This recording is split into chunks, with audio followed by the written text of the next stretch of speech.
Hi. Hi. I am Todd, and thank you for being here on this fabulously frigid evening. Yes, thank you. Hardy Minnesotans. Here we are. We are in Minnesota, aren't we? Yes, we are. We are. Well, I'm Todd, and I am a comedian, writer, actor. I live in uptown Minneapolis. I'm single, and I have a theater degree, and I have a cat, so do the math.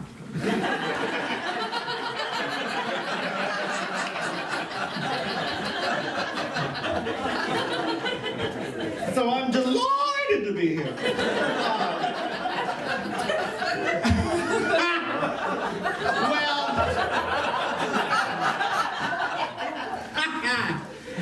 So it's winter now, and I'm so glad you guys are all here because it's cold outside. It's like 5 below or whatever. But you know what? Winter is not so bad as long as you know where to park and your car doesn't get towed. Am I right? Yeah. Yes. And especially when you live in Minneapolis like I do, because when it snows and you got that snow emergency thing going on, you have to call the city hotline to find out where to park and where not to park and get your car. Have you ever called that? Have you ever called that? And have you heard that lady? She is awful. The woman on that phone line, she's just like, she hates her job, she hates winter, she hates you. She's just like, thank you for calling the snow emergency hotline. Today is Monday, and the city has declared a snow emergency. From 8 a.m. to 8 p.m., parking will be prohibited on the odd-numbered sides of all snow emergency routes, but permitted on the even-numbered sides. Then beginning from 8 p.m. to 8 a.m., parking will be resumed on the evening. I am so tired of working here. This is what an art history degree has gotten. For your convenience, snow emergency brochures are located at all public libraries and firehouse stations like anybody ever goes there.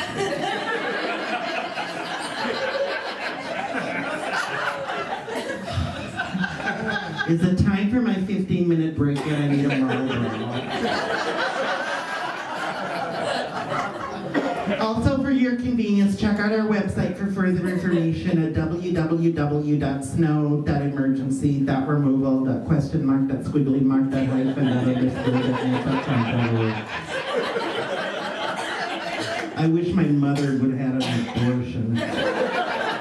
www.snow.emergency.removal.???????????????????????????????????????????????????????????????????????????????????????????????????????????????????????! She hates her life and her job. It's just weird. You gotta like your job and like your life. Maybe she needs another job. Is that it? Maybe that's it. Like, thanks for calling the suicide hotline.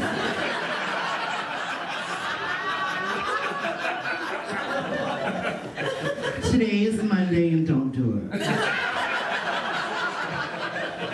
Life is worth living, you just gotta really go for it. I was depressed after my second divorce, but I found ways to occupy my time. I smoked.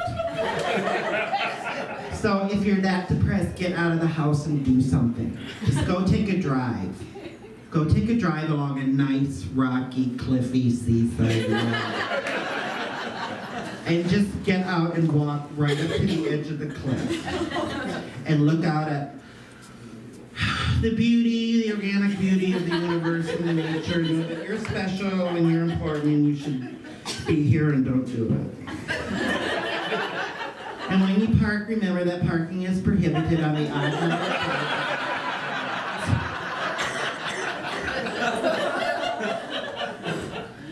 Yeah, well, you know. So happy Saturday to all of you. Well, thank you. Well, I'm at work, so. But I know for a lot of you, it's Saturday. Because I assume some of you have jobs, right? Maybe you worked Monday through Friday, so now you're all happy and woo and all that kind of stuff and everything. I tried that once. I actually did hold a job once. It was a gas. I'm telling you, because it was hard for me me because I was a theater major, I'm a performer, I'm a colorful, creative person, you know, and I was temping in, like, I shouldn't say the name of the company, Wells Fargo. And I was temping there, and it was so boring. For starters, it's all grays and beige, the color-wise, the color scheme. It was like, I worked with this one woman, her favorite color was manila. You know, it was just bad. And I was copying, like, I worked in the copy department, like copying legal documents, you know, so I stood in front of the copy machine all day long, just like, you know. And I got so bored, I just started, like, banging my head against the wall. And I just, like, banged it harder until I just gouged it. And I just let the blood pour out of my head onto some whiteout. And I made pink. Just to see some color. God, it was boring. And the woman that was my supervisor, every damn morning she'd greet me and she had vital information to tell me, like about a memo or something, and she'd be like, "Oh, Todd.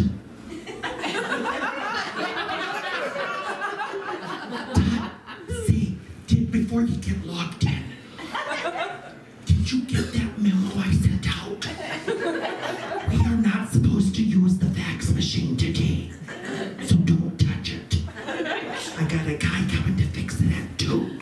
She says, I hope that doesn't affect her productivity. I don't want to have to make cutbacks."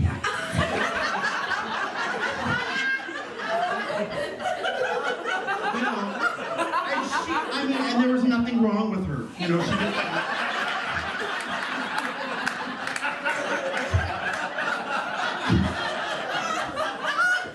and you know, now it'd be like Monday, and then like Wednesday she'd be like, Todd,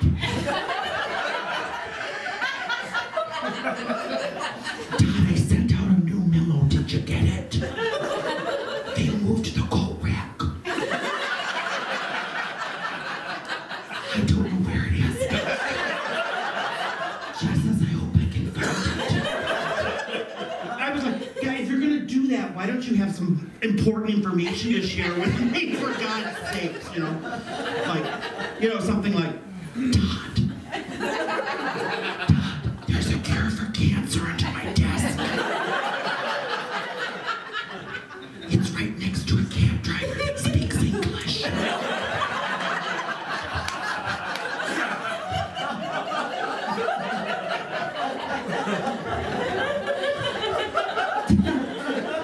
Well, anyway, so I was fired from Wells Fargo, but we didn't. They canned my ass so fast. That was all right, I moved on. If there's one thing I've learned is how to move on. You learn that when you are in therapy. I mean, not to throw a shock over the room, but I have been in therapy. Surprise. I don't know. You know, I've been told I don't know how to take a compliment. I don't know that I agree with that, but I've been told that before. Because one time somebody said, you know, one time somebody told me I had a nice haircut. And I was like, really? You think I do? Because last week when I saw you, you thought I looked okay last week when I saw you. And I'm under a lot of pressure right now because I got fired from my temp job and I'm out on job interviews and it's really making me crazy and I'm worried about how I look and stuff like that. Now when you look at me like that, that brings up a lot of stuff from grade school. I feel like you're trying to undermine my sense of self-confidence and self-esteem. And he was like, you know, you want to just let the other passenger on the bus?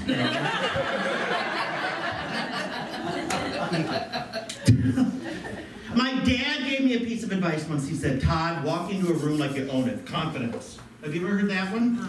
Yes, confidence, important. Well, that is important, but I can't do that. I tried that.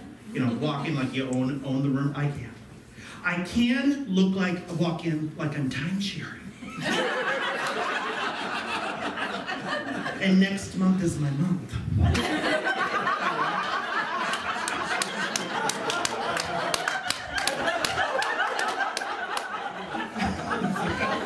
Bitch bitches.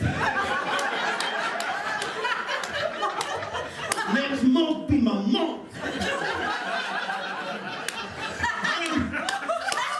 I don't know where that just came from.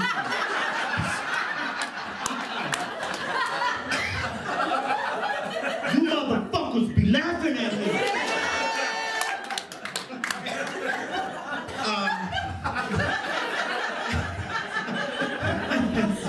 So anyway, but listen, you know what? Listen, you know what needs to happen with me? I need to win the lottery.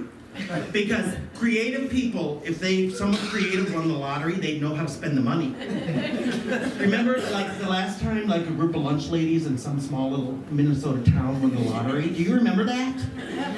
And they were so dumb. They were so dumb and boring. They were like, she was on the news. What are you gonna do with the money? Oh, I don't know. Maybe get new tires on my car.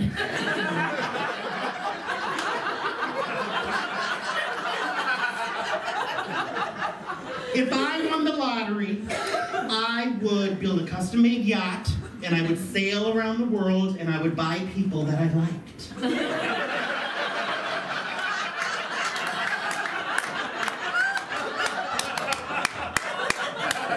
Particularly Portuguese men.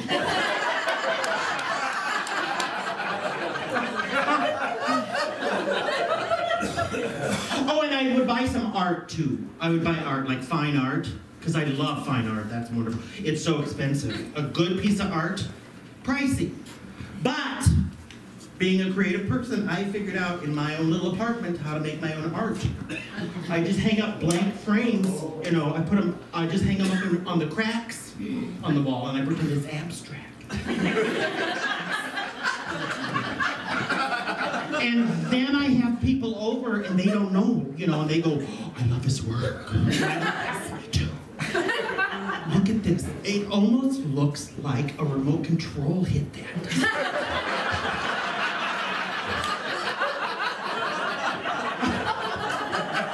All right.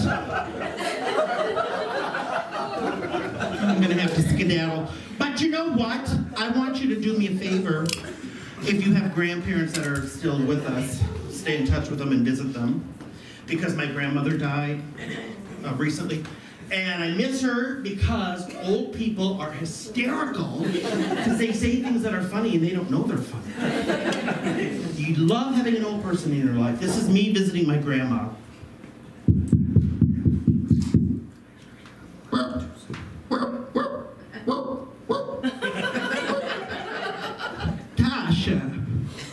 Hush. Oh, Todd. Oh, well, for heaven's sakes, come in, you know. Well, I didn't know you were coming over today, Todd. It was so windy, I didn't think you were going to make it.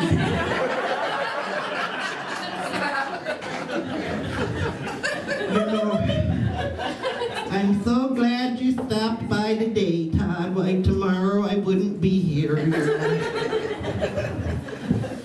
I've got gas so bad.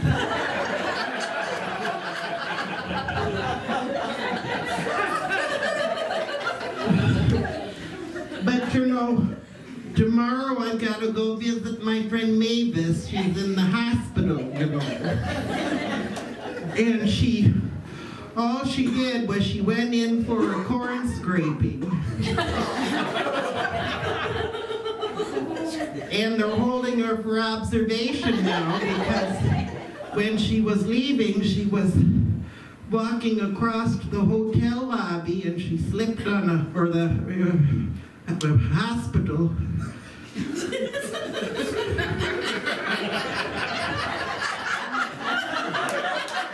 I'm not well, you know. But she was walking across the hospital lobby and she slipped on a Hershey wrapper, you know, and banged her head against a concussion, and now they're observing, she thinks she's having an affair with her Meals on Wheels driver now.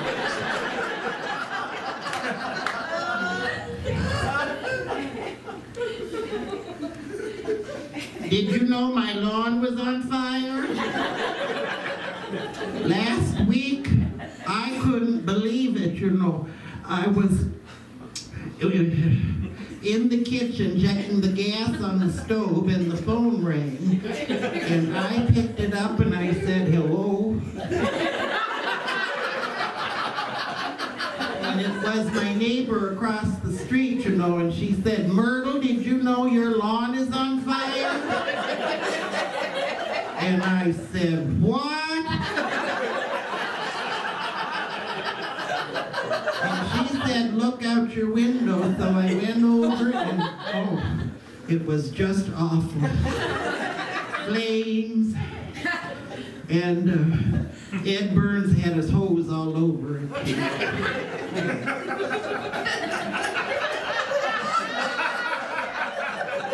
Ed Burns, Todd. He's my neighbor. He lives cattywampus.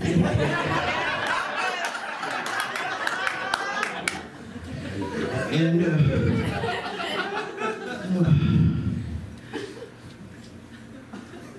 a grain elevator blew up near him.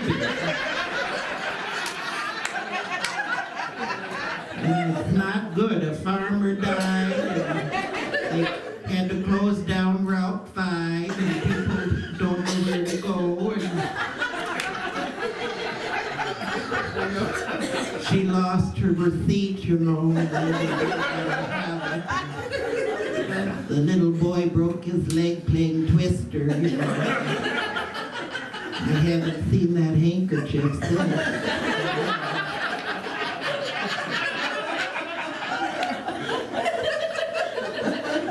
Well, Todd, when did you get here? I didn't know you were coming over today. It was so windy, I didn't think you were.